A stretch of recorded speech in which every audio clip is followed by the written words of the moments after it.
তোমরাই বলো বন্ধুরা, কি মাছ এনেছে? এত দাম মাছের, তবুও টাটকা মাছ নিয়ে আসে তোমাদের দাদাভাই।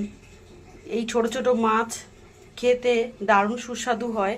সব সময় পাওয়া যায় না, পাওয়া গেলেও এত দাম চায়, মানে কি বলবো, সাধ্যের বাইরে।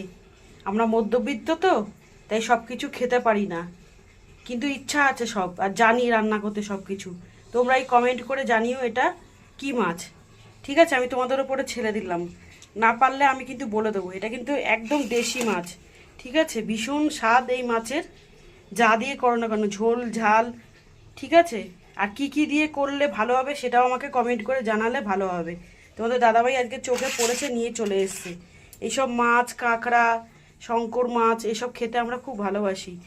বিশেষ করে বড় মাছ তো এখন আমাদের ঘরে আনাই হয় না, কেন আমার খাওয়া বারণ। তোমাদের দাদাভাই আমি না খেলে আনতে চাই না কোনো কিছু, আমি যেটা ভালো খাই সেটাই আনে। টাটকা মাছ নিয়ে আসে, ছোট মাছ নিয়ে আসে। দেখো মাছগুলো কতটা ফ্রেশ, দেখেই বুঝতে পারছো। ঠিক আছে, রাখছি ভিডিওটা। রান্না করার পরে তোমাদের আবার শেয়ার করব, কিন্তু আমাকে কমেন্ট করে জানাতে ভুলো না এটা কী মাছ। ঠিক আছে, লাভ ইউ অল।